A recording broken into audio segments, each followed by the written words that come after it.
नमस्कार, आप सुन रहे हैं आपका अपना रेडियो चेतना रेडियो कार्यक्रम किसान चौपाल। आज आप सुनेंगे एक परिचर्चा जिसका विषय है खेत में वृक्षारोपण, आय व पर्यावरण की शुद्धता के लिए कौन से वृक्ष लगाएं। विशेषज्ञ हैं डॉक्टर लालचंद। आप वैज्ञानिक फल विशेषज्ञ, केंद्रीय शुष्क बागवानी संस्था बीकानेर से हैं। वार्ताकार हैं संजय आर्य।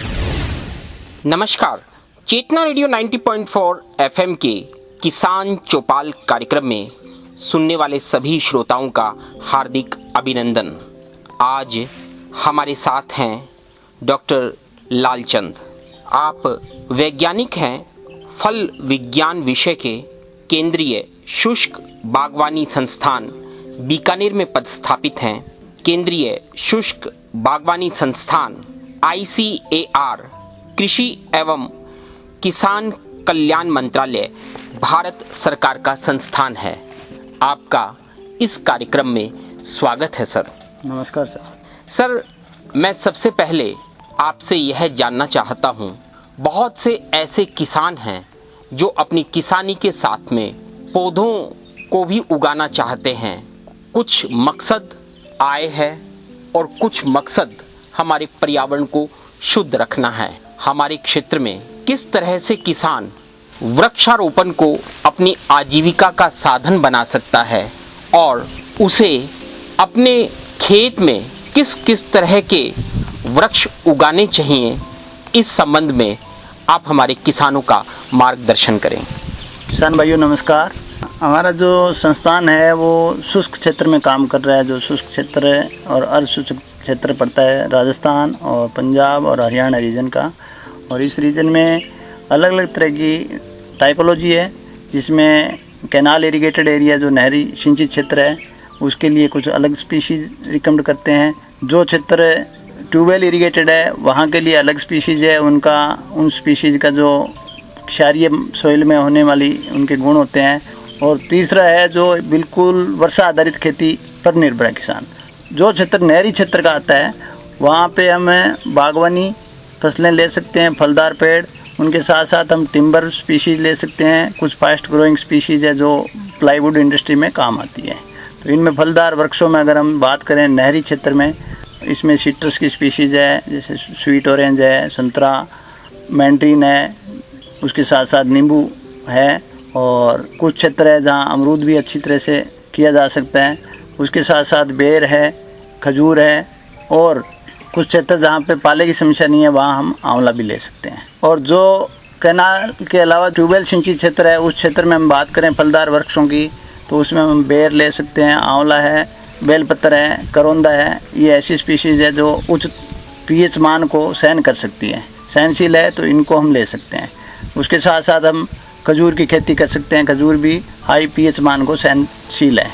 इसके साथ अगर हम बात करें इस क्षेत्र में टिम्बर की, तो टिम्बर शुष्क क्षेत्र के लिए एक बेहतरीन टिम्बर है जो हमारा इंडिजिनस नेटिव प्लांट है, रोहिडा, जो हमारा फर्नीचर में काम आता है। उसके साथ साथ पर्यावरण की बात करें तो इस क्षेत्र में हमें पर्यावरण के अनुकूल पौधे जो हैं खेजड़ी है, जाड़ है, इस तरह के प्लांट हम लगा सकते हैं। जड़ बेर है, उसके साथ साथ बोर्डी है, और हमारा अच्छी वैरायटी के बड़े बेर आते हैं, उनको भी हम लगा सकते हैं।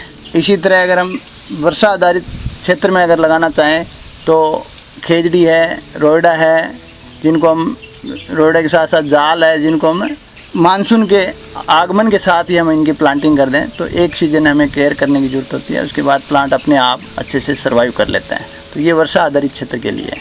किसान जो केवल अपनी कृषि भूमि को खेती पर आधारित जो फसलें हैं, रबी और खरीफ की फसलें, उनके लिए ही उपयोग करना चाहता है, और वहाँ एक तरह की भ्रांति भी होती है कि यदि वह अपने खेत में वृक्षारोपण करेगा तो उससे उसकी फसल के उत्पादन पर फर्क पड़ेगा। किसान का अपना एक नज़रिया है और उनका एक अपना एक्सपीरियंस होता है। तो उनके साथ साथ मैं उन्हीं की समस्या को ध्यान में रखते हुए कुछ सजेशन प्रस्तुत करूंगा। जैसे कि हम अगर हमारा क्षेत्र खेत की जो उत्तरी मेड़ है उस मेड़ पे हम प्लांट ट्री लगाते हैं तो उसका दुष्परिणाम नहीं पड़ेगा फसलों पे। और दूसरा उसका फ़ायदा रहता है कि सर्दी के मौसम में वो पाले से बचाता है। पश्चिमी साइड है जो खेत की, उसमें हमें समर ग्रीन पेड़ लगाने चाहिए जो गर्मियों में हरे रहते हैं।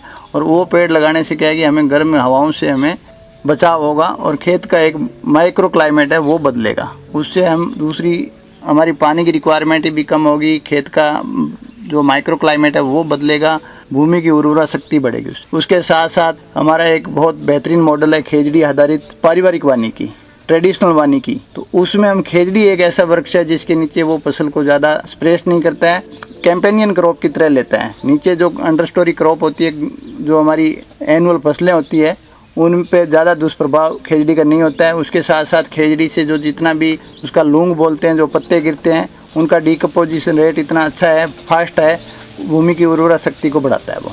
तो उसको हम खेजड़ी को ट्रेडिशनली तो हमारा जो है नेचुरल पेड़ उगे हुए हैं उनको हम बचाते हैं। उसके साथ साथ हम बाउंड्री के साथ साथ हम रो प्लांटेशन कर सकते हैं, जिसमें वाइडर स्पेसिंग रख के हम अपने खेत की डिवाइड कर सकते हैं। और रो प्लांटिंग करने से खेत में जुताई करना, खेत में बिजाई करना, ये कार्य भी किया जा सकता है। और साथ साथ उसके जो पत्ते गिरेंगे उनसे हमें उर्वरा शक्ति बढ़ेगी। उसके साथ हमें सर्दियों में लूंग मिल जाएगा। सर्दियों में अगर हम पेड़ की कटाई नहीं करते हैं तो हमें गर्मियों के टाइम हमें उससे सांगरी मिल जाएगी। तो ये एडिशनल फायदे भी है और उससे फसल को भी कम नुकसान है। बहुत से ऐसे किसान हैं जो परंपरागत खेती, रबी और खरीफ की फसलों को छोड़कर वृक्षों पर आधारित खेती की ओर बढ़ना चाहते हैं। बीकानेर संभाग, जिसमें हनुमानगढ़, श्री गंगानगर, बीकानेर, चूरू जिला है, निश्चित तौर पर इस संभाग में भी अलग अलग भौतिक परिस्थितियां हैं। आप इस संभाग के विभिन्न जिलों के अनुरूप उन्हें क्या राय देना चाहेंगे? बीकानेर संभाग के किसान हैं, उनको मैं ये कहना चाहूँगा कि जैसा आपके पास पानी की व्यवस्था है उसी के अनुसार आप फसल का चयन करें। अगर आपके पास सिंचित क्षेत्र है, नहरी क्षेत्र है, तो नहरी क्षेत्र के हिसाब से फसलें लें, फलदार पेड़ लें। और उसके साथ साथ टिम्बर स्पीशीज आप लगाना चाहें तो वो लगा सकते हैं। दूसरा है जो हमारा ट्यूबवेल सिंचित क्षेत्र है, तो ट्यूबवेल में ये मान के चलते हैं कि उसका पीएच मान और ईसी ज़्यादा रहता है। उसका टेस्ट करवाने के बाद में रिकमेंडेशन ले सकते हैं। अलग अलग तरह के इसमें पेड़ हमने डिस्कस किए थे, जैसे खजूर है, उसके साथ बेलपत्र है, आंवला है, करौंदा है, ये लवणीयता को सहनशील है, तो इनको हम आगे लेके चल सकते हैं। मिट्टी की और पानी की जांच करवाने के बाद रिकमेंडेशन लेके प्लांटेशन करेंगे। तीसरा क्षेत्र हमारा जो है बिल्कुल रेनफेड क्षेत्र है और वो सामान्यतया जैविक खेती ही करते हैं किसान, और उस क्षेत्र में हमें खेजड़ी आधारित वृक्ष प्रणाली पे जाना चाहिए। उसके साथ टिम्बर लेना चाहिए तो हमारा जो नेटिव प्लांट्स है यहाँ रोयडा, उसके साथ वो जा सकते। ये किसानों के लिए उपयुक्त होगा कि यदि वो परंपरागत खेती को छोड़कर वृक्षारोपण आधारित खेती पर उत्पादन पर जाना चाहें तो वह इसे भी अपने आजीविका का साधन बना सकते हैं। जी बिल्कुल, जो वृक्ष बहुवर्षीय वृक्ष होते हैं वो हमारे खेत के माइक्रो क्लाइमेट के में बदलाव लाते हैं, तो उससे जो हमारी एनुअल जो वार्षिक फसलें होती है उनमें भी सुधार होता है। उसके साथ साथ हमारी अतिरिक्त आय का साधन भी बनता है। और अगर हम प्योर बागवानी में जाना चाहेंगे तो हमारी आय में भी वृद्धि होगी। उसके साथ साथ हमारा खेत का रिसोर्सेज है उनको भी हम डाइवर्ट कर पाएंगे और आमदनी को हम उसमें एनुअल के हिसाब से और पेरिनियल के हिसाब से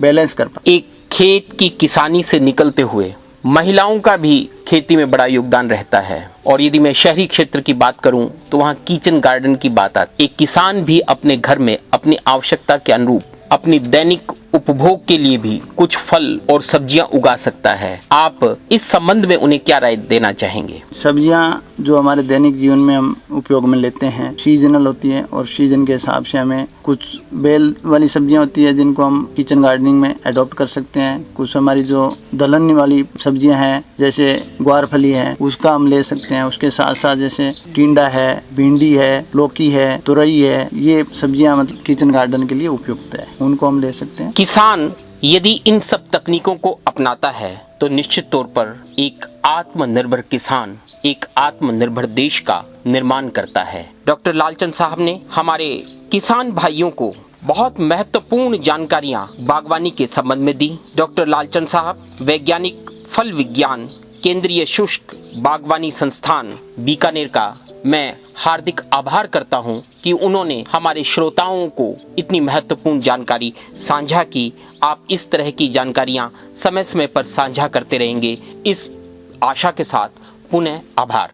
आप सुन रहे थे कार्यक्रम किसान चौपाल में खेत में वृक्षारोपण, आय व पर्यावरण की शुद्धता के लिए कौन से वृक्ष लगाएं। विशेषज्ञ थे डॉक्टर लालचंद। बने रहिए आपके अपने रेडियो चेतना रेडियो 90.4 FM के साथ।